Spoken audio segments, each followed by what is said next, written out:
Well, we are live. I want to welcome everybody again for joining us for our lunchtime chats with Tlingit Haida. I'm Richard Peterson. My Tlingit name is Shakhya-ish. I'm Kagwantan of the Eagle's Nest House, and I'm the president of Tlingit Haida. I'm excited this week. Our topic of the week is tribal enrollment with our program compliance and enrollment department. We have our program compliance manager, Valerie Hillman, and our program compliance coordinator, Stephanie Nylund. Welcome, ladies, if you want to introduce yourselves. All right, thank you. My name is Valerie Hillman. My Tlingit name is Ikan Cleet. I am Tlingit, Raven, Dukdane Tan, Chukanadieti. I've been employed with Tlingit Haida for just under 37 years. I oversee the program compliance department, which tribal enrollment is part of. Thank you. Thank you, President Peterson. My name is Stephanie Nylund Wilson. I am an enrolled citizen of the Red Cliff Band of Lake Superior Chippewas. I have been with the tribe for almost 2 years now, and as the program compliance coordinator, and I'm happy to be here to talk about enrollment. Great. Well, enrollment is one of those questions that we get, a lot of people interested in, a lot of our citizens, a lot of our potential citizens. And so, the point of these lunchtime chats is to get folks familiarized with our programs, with our services, and probably one of the backbone programs of our tribe, one of the most important is enrollment. And so there's a lot of questions and a lot of things people think they know or they don't know about it. And so we hope today to be able to dispel some of those myths, clear up some of the questions. And I'm really proud of this team. They work really hard. We try to get to as many communities as we can. And so over this lunchtime chat, we'll be able to talk about some of that and what we can and can't do to help our citizens with enrollment. Not everyone knows or understands the enrollment process or the benefits of even being enrolled in a federally recognized tribe. Enrolling is an easy process, and one of the benefits to being enrolled is being issued a tribal ID card. Tribal ID cards identify citizenship and eligibility for programs such as Indian Health Service, IHS, higher education, employment and training, Johnson O'Malley, temporary assistance for needy families, tribal family and youth services, etc. This is especially important for those in need of medical care, whether you're in state or out of state. Regardless of where you live, tribal citizens may seek direct services through IHS facilities using their tribal IDs to verify their eligibility. And of course, our enhanced tribal ID cards are also really important for travel.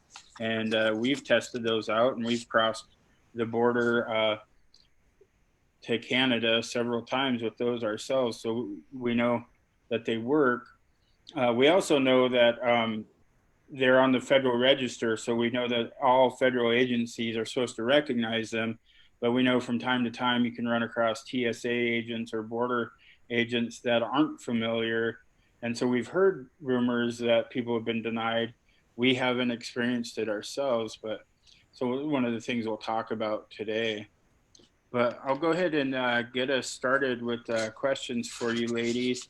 And then of course, as with every lunchtime chat, we'll allow those that are watching on Facebook Live to ask their questions as well. If we end up running out of time and not getting to them, don't worry, we will respond to the questions asked. And then stay tuned if you like and you're viewing, the program, and you'll be entered in to win some door prizes.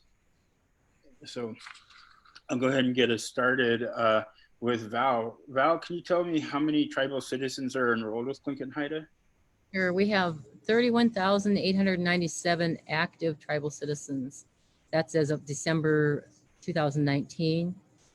We average about 600 a year new enrollees. And so one of the questions we get is, do people have to be Tlingit and or Haida to enroll with the tribe? Can you answer that one, Val? Yes, they were restricted to Tlingit Haida members, bloodline of Tlingit Haida only. We do provide services for other natives, but as far as Tlingit Haida enrollment, we're restricted to Tlingit Haida descendants only. Right. So can someone who is a member of a First Nation, Tlingit, or Haida tribe in Canada also enroll with Tlingit and Haida?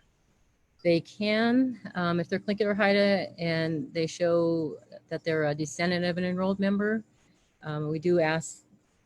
We do not prohibit dual enrollment, but their tribe may, so it's best to have them check their tribe, make sure that they don't prohibit dual enrollment. But yes, they can enroll with us. So what are the requirements to apply for tribal enrollment? Stephanie, can you answer that? Yeah.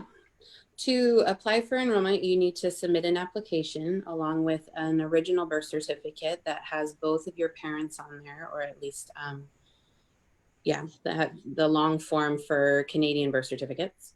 And then we don't keep the birth certificates. We will mail them back to you, certified return receipt. About how long does it usually take? To get them back, it kind of depends on our like in the office how many we may get. There have been times that they have taken us a while to get back, and there's other times that we get them turned around pretty quickly, but we try not to hold them for very long. So Stephanie, if a person is adopted, what paperwork do they need to submit with their application? So you would have to submit your original birth certificate that shows your biological parent on it. And you would also have to submit your adopted birth certificate to us, mainly because we want to make sure that we get the biological connection. Right. And if they don't have the birth certificate, is there other paperwork? Court decree? There is other ways, but we do prefer having that birth certificate if they can get it. And most of the time, Vital Statistics will give it to them. It won't be the original. It'll be a certified copy of it. All right. I know I've seen where court decrees that states who the natural parents are. Oh, yes. Yeah, I'm sorry. Yes, you can do that as long as it shows that the natural parents are the mother and the father or listed. Okay. So if a person's father, who is the native parent, is not listed on the birth certificate, can they still be enrolled? Yes. They would have to have an affidavit of paternity filled out, and it needs to be signed by both the mother and the father and notarized. Okay. Where would they get one of those? We have them. So if they call and ask about it, or if they maybe send in their birth certificate and maybe it doesn't have the father on there, we'll automatically send it back to them stating that we need the connection. So we'll mail the form to them. Is that a pretty common issue? It's not common, but it's not uncommon either. I mean, a lot of the times, yeah, I mean, I guess it does come through pretty regularly. We also accept the state paternity affidavit as well. If they have one, they don't have to use our form. Okay. If it can't be a DNA testing, it needs to be from the court. Okay. Well, that's very interesting. Can you, Stephanie, can you explain the enrollment process for the tribe? I can. So I think there is a slide. Yeah. For the enrollment process, we have procedures we follow. So the governing documents that show our rules, I guess, would be our Constitution and our Title 15 for enrollment, which is what we follow, all of the guidelines on there. And then we have an enrollment committee that meets twice a year and in person, and they review all of our enrollment applications. So, and then also, of course, we would have to have the application that's filled out that we discussed, the application and the original birth certificate or supporting documents that we need in order to connect the lineal descendant. How often does the Tribal Enrollment Committee meet to enroll new tribal citizens? Currently, we meet twice a year, usually in December and November, and June. We're about to meet next week for our June meeting. Okay. Is it possible to be enrolled before the next scheduled tribal enrollment committee meeting, Val? Yes, we have what you call a provisional enrollment. If somebody, because there's only 2 meetings a year, we have a temporary enrollment. That enrollment does need to be presented to the enrollment committee for their review. The provisional enrollment is authorized by Title 15. The president, President Peterson, signs off on any emergency, could be medical, educational, anything that needs to be signed, enrolled before those 2 meetings that Steph mentioned earlier. Okay.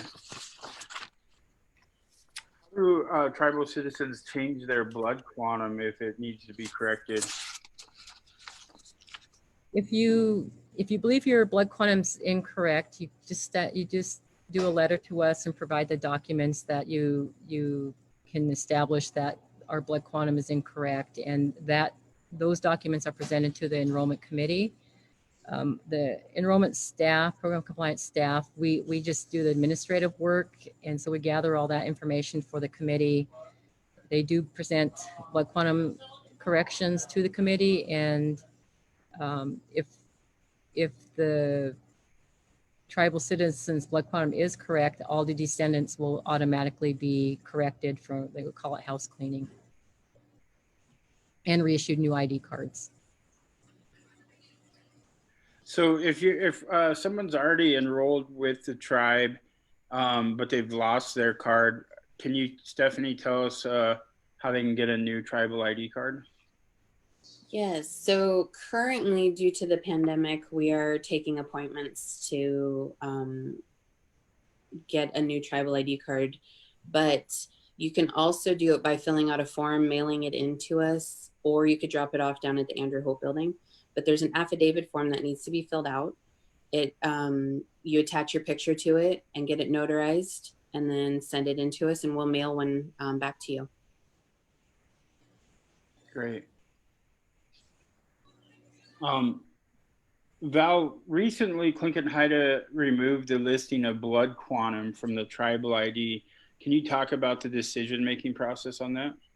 That was done by our tribal assembly. The delegates in the 2019 had a lot of discussion on the blood quantum on cards.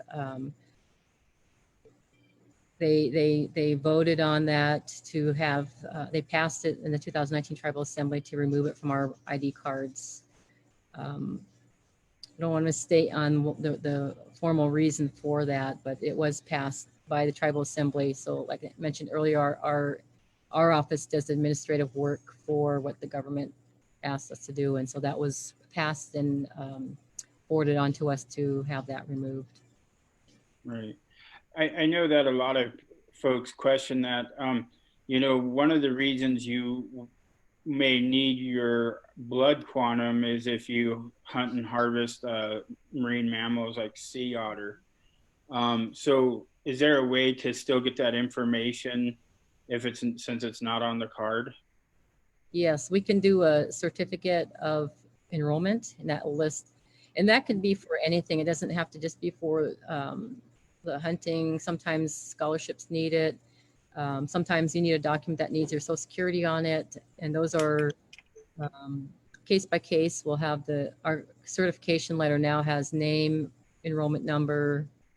You used to have blood quantum that's removed and your date of birth. So if there are special requests, they just ask our office and we can work with them on that, doing a certification of enrollment. Great.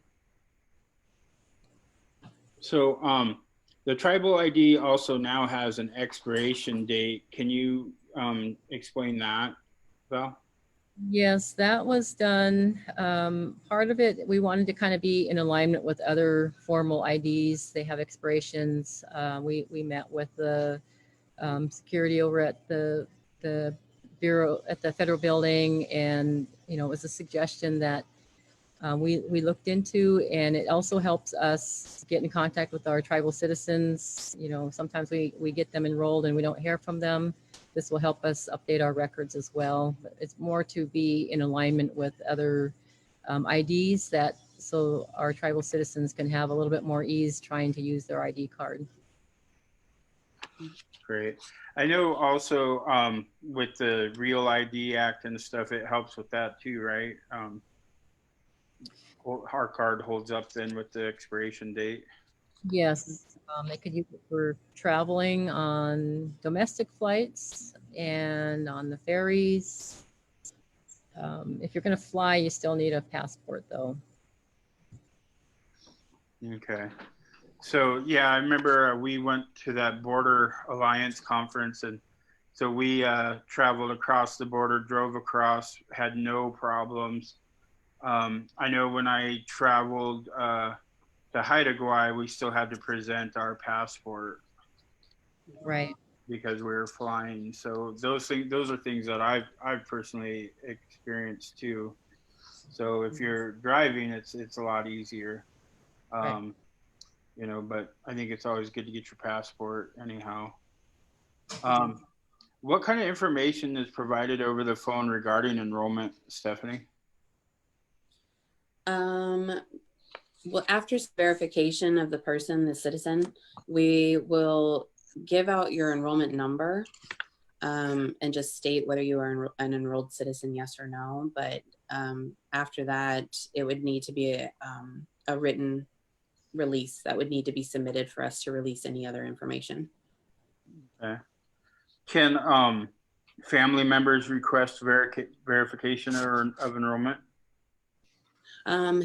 If they are under the age of 18, yes, they can get their children's, and we'll call and just verify date of birth of the child and information. But if they're over the age of 18 without like a limited power of attorney, if they're over that, then they can supply that to us. Or if they have guardianship for any reason, we can use that if they're over the age of 18. But if they are over 18, they need to call in themselves. Great. And request, they could write into a request to us as well. So I know that you have an upcoming tribal enrollment meeting. I think it's this month, right? And next week. Next week. So this is the first one since the pandemic. And normally you meet over several days in person. Can you give me a little bit of insight on how you're going to do that within the confines of the pandemic now? We have been working on this for a couple months now on how we can try and make sure that this is as secure as possible. We're going to be using a platform through Microsoft. And it'll essentially be the same as us doing it in person, but we'll have all of our committee members with us, and we're going to just, it's basically screen sharing to be able to provide the documents to our to our enrollment committee while they are at home to review these with us. Can you give us a little background on our enrollment committee, who they are, how they're selected? And yeah, Val, do you want to do that, or do you want me to? Oh, yeah, I can do that. Our committee of 6 members, 6 delegates. They're appointed by the president, and they come from various communities and Tlingit and Haida. We have Ella Bennett as our chair. Laverne Wise, and she's from Juneau. Laverne Wise is our vice chair. She's from Seattle. You have Stephanie Rainwater, who is our secretary. Sometimes we'll pass motions and have other discussions. So Steph records those. She's from Seattle. We have Judy Helgeson from Craig, Frank Wright from Hoona, and Pat Alexander from Sitka. So we have Judy and Stephanie are our Haida members, and the others are Tlingit. And they are appointed every year or every election year by the president of Tlingit Haida. Right. It's actually interesting to me as the president. It's a very sought after position by our delegates. We have 120 delegates. I get numerous folks interested in serving. And what we try to do is, I try to pick people who have a history and familiarity of the tribe, of our communities, and it really helps when we have to verify some family trees and things along those lines. And so, and I try to be consistent with, so you don't see a lot of change in the committee members unless you see change in the delegates. So if they're not reelected as delegates, then we may have to make changes. But because they're almost essentially like historians a little bit, when you say, Val. I agree. Yes. So yeah, and because we're Tlingit and Haida, we try to have a good mix of Tlingit and Haida representation on there, and that they have that knowledge, and they're a hardworking crew. Mhm. I usually pop in and say hello and check on their work they're doing, and they work hard. They make it a lot of fun, I think. So I think it's going to be interesting doing it through distance now, and I really commend you, Val, and Stephanie for pulling this together, and I think it'll be successful. It's very necessary because we get about 600 new members a year, tribal citizens enrolled a year. And, some of those are, of course, because of new births. Some folks who were never enrolled, and they find that they need that enrollment so that they can get IHS services or scholarships, the things that had been discussed earlier. And so we really try to make sure that we're consistent in all those things. And then, of course, um, we do travel around a little bit each year. Of course, this year with the pandemic, that put everything on hold. Um, we try to get to a good mix of some of the villages and then some of the bigger communities. Um, and so we were trying to do that. You want to talk a little bit about that, Val? So when we travel, a lot of it was just to gather enrollment, and then as the requirements for travel got restricted a little bit more, and for Indian Health Service, we decided that it would be best that we try to travel to all our communities so that our tribal citizens can get their ID card for mainly traveling, or any health service. I have a list of services for being enrolled. We've hit, I can't remember, Steph, how many. When Steph just got hired, first thing that we did is hit the communities. Mhm. But they're excited when we come to the community. We're always, our challenge is when we bring our system and we have internet that slows it down. Our line gets. They're very patient though. They'll wait in line to get their ID card. But we do offer ID cards through the mail. Um, but the committee, when we do go to the communities, they appreciate that we're able to provide a second form of ID, or maybe it's their only ID. I think we hit like 6 or 7 communities on my first like 2 months on the job. Which Yeah. she's never been on a small airplane before. So Yeah, that was my first time, but it was fun. It's pretty exciting. One of the missions of Tlingit and Haida too is, and we talked about enrollment from our Canadian relatives, right? And that's connections that we've been trying to reestablish. And so we traveled, we took Val and Steph with us to our visit with Haida Gwaii. And then, of course, we were supposed to head up to the Yukon, and then they had the ferry. The day we were going to go, the ferry went on strike. So we Mhm. didn't get to make that trip, but we want to make it up to the Yukon. It's been really fascinating to see. And I know when you were in Haida Gwaii, you actually had to extend your days of actually meeting and doing that, because I don't know how many people showed up. It looked like pretty full houses with people turning out. Yeah, from filling out new enrollment applications to getting the tribal IDs for those that were already enrolled, we were packed Yeah. for the 2-3 hours each day that we were there. My hope is that, with the pandemic subsides and I really want to get up to the Yukon. We know we have a large population there as well, and folks, you know, it's been fascinating to remake those connections. In fact, our Yukon relatives actually came to tribal assembly last year and were very well received. And you know, you saw real connections, real relative connections. You know, cousins meeting cousins and getting reacquainted with aunties and uncles. It was pretty exciting to see. And you know, this isn't just a formality or some kind of bureaucracy. These are we're real connections, real relatives, and I thought it was really fascinating to see those connections and you know, this invisible border that's drawn has really done a number on our people and kind of separated us. And so we're trying to just reestablish that and ignore that invisible line that separates us. And it's been fascinating to see. I've been really pleased with it. And so again, hopefully this pandemic subsides and we can get up into the Yukon. Stephanie's very excited to get into a little plane and fly up to the Yukon. Hey, I thought we were taking the ferry. Well, hopefully we have a ferry run. This last year was a real challenge with the ferries and now this pandemic. So that really concludes the questions that I had, and I want to thank you ladies for that conversation.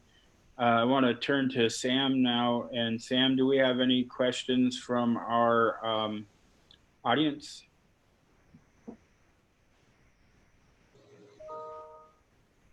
Yes, thank you, President Peterson. Gonash Chish. Our first question is from Krista Lee Perala. It's how often does our tribe have enrollment committees to enroll citizens? Once a month, quarterly, or annually? We meet twice a year to enroll new members. With this virtual enrollment that we're doing, that could increase. Everything is kind of new for us on that, but currently it's twice a year, and we do offer for provisional enrollments if somebody needs to get enrolled before that, before the meetings. So Val, maybe you could expand on what a provisional enrollment is. So a provisional enrollment is a temporary enrollment. A lot of times we'll get people who there's scholarship, higher education scholarships, there's medical. If they're not enrolled and they need to get enrolled in an emergency situation, we are authorized, the president is authorized to sign off on that. But they do. Oh, go ahead. Once the president signs off on it, they do have to get represented to the enrollment committee. And even for the provisional, they have to provide their family tree, right? Yes, correct.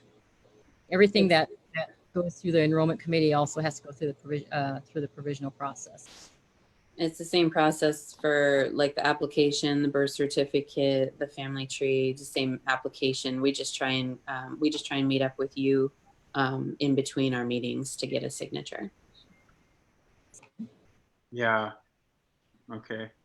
Go ahead, Sam. Next one. Next question is from Renee Culp. Will TNH seek to do away with the blood quantum, focusing instead on lineage? I think we might have covered that one. So I'll go ahead and answer. We did actually do away with the blood quantum. You know, there are very few tribes that actually uphold that or support blood quantum. Alaska Natives, American Indians, we're the only people that have to show our who we are through blood quantum. And so it's kind of something that we as Tlingit Haida, you know, it came through our delegation, said enough is enough. We're a sovereign tribe. We can determine for ourselves. And so, you know, through bloodline, we're able to prove your descendancy, and then you can be enrolled. But yeah, we don't believe in blood quantum as any kind of proof of being Tlingit or Haida.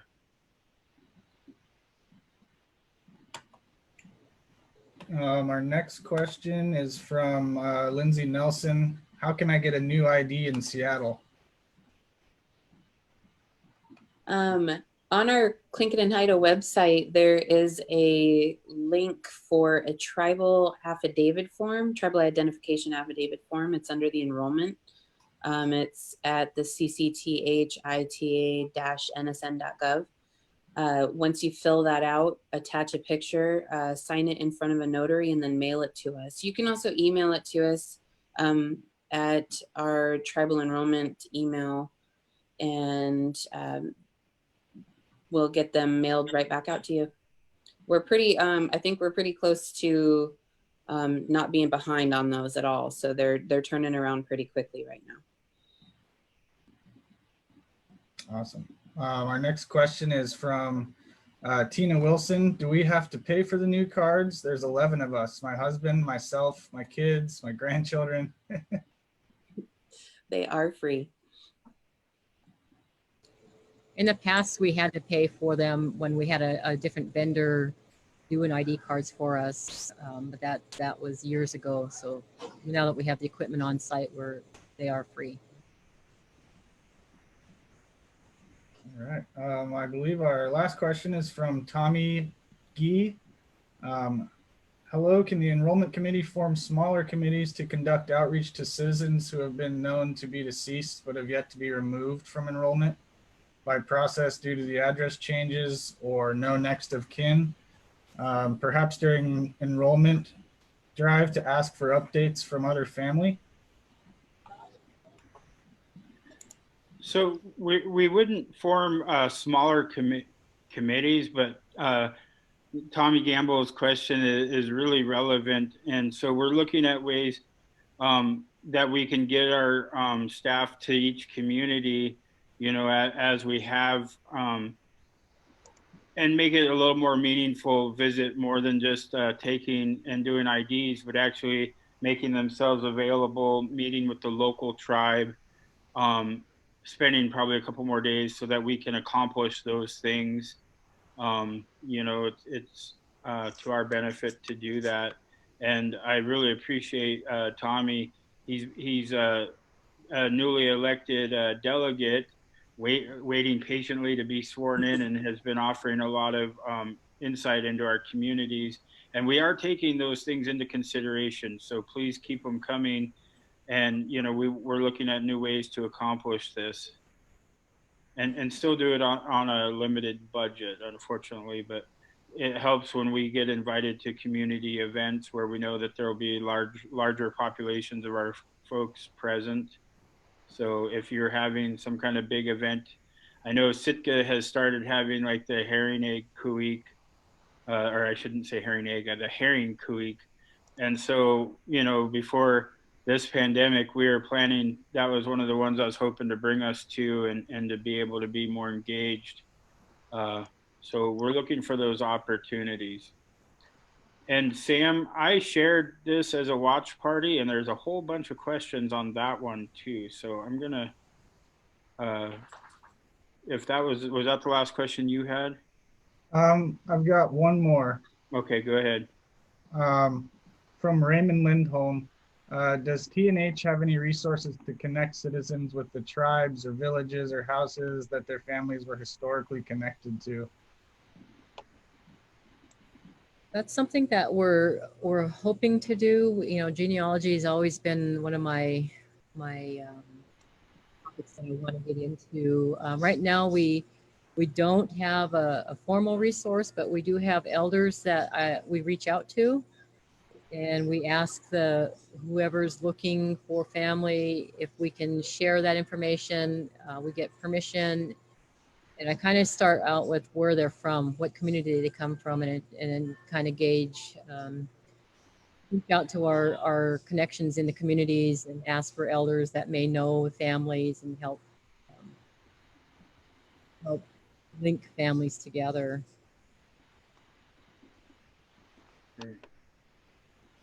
I have a question from Blossom Twitchell.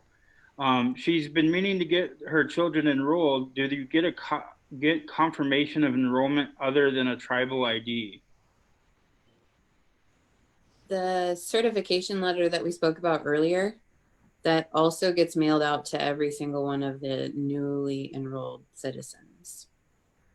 Great. Um, Blossom also wanted you to know Star Wars is better, Val. Okay.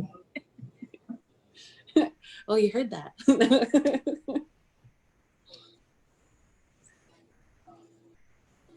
Thank you.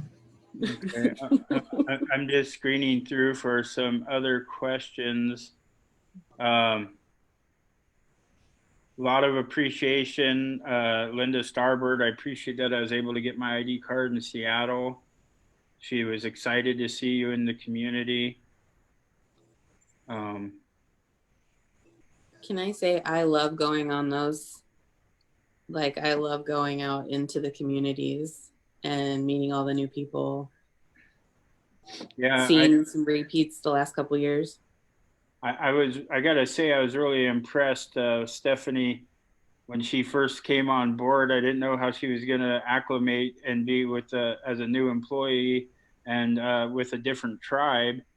But when we went to Cake, boy, she was handling all the folks really well, working with them really well. I saw a lot of our citizens laughing and enjoying and getting their IDs. It was really great to see.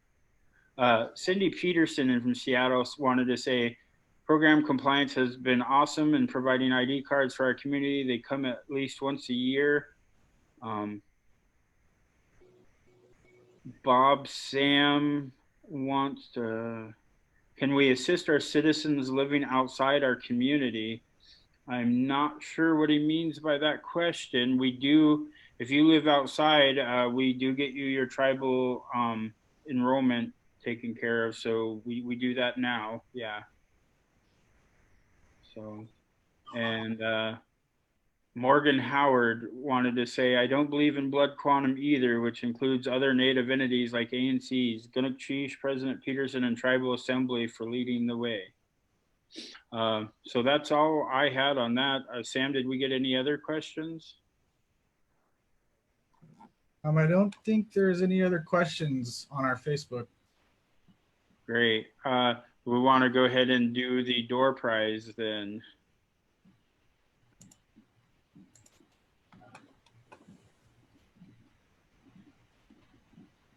I believe we are generating a name right now. All right.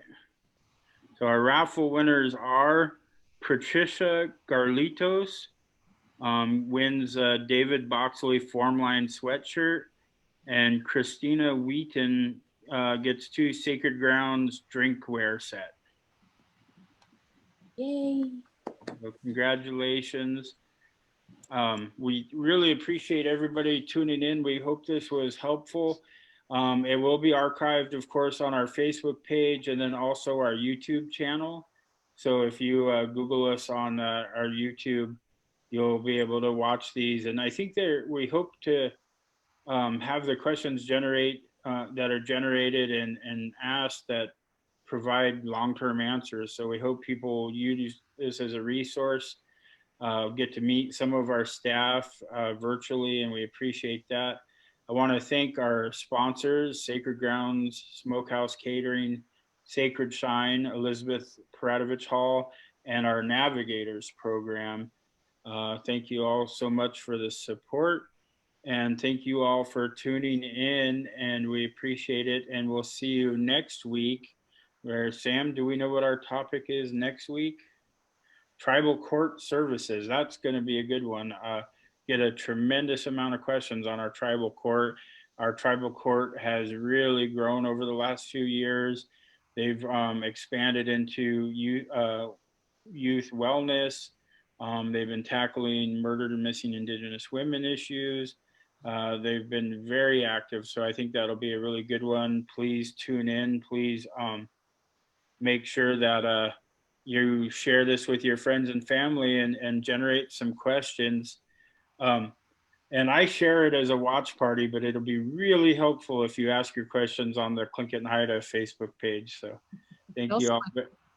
Like to add, maybe Steph, you can go through the update. We have a lot of invalid addresses. So it'd be great if Steph will mention where to find that update, so you can do it online. You don't even have to mail it in to us. No, there is a link on the Tlingit Haida website. I think it's on the main page, or you could go to the enrollment page and do an update address form. And it'll come straight to us in an email, and we update everything within the office there. I think we have like 7,000 At addresses. valid addresses. So it would help us if everybody would check with their family, if they need ID cards or if they're not enrolled, to visit our website. We'll produce a list for communications to post invalid addresses. That way, if you have family on there, they could reach out to them to update their addresses for us. That would be great. We appreciate that. Thanks for adding that, Val. The bad addresses has been a long-term issue, and that's one of the reasons we added expiration dates, is to have people be prompted to get back a hold of us for a new and updated card. And I know folks like, as I said earlier, Tommy Gamble has been real vocal in his community, as have others, and we really appreciate that. We are taking suggestions very seriously and looking for ways that we can just be more connected to our tribal citizens. So want to, in closing, just again, thank everybody for participating. I want to thank Val and Stephanie. Done a great job. I'm immensely proud of these two. Our enrollment team, our enrollment committee works really hard, and this is really the backbone of the tribe. So we really appreciate that. Tomorrow, the tribe is closed. It's Tlingit Haida Day, so wish everybody wellness, be safe out there, and we'll see you all next week.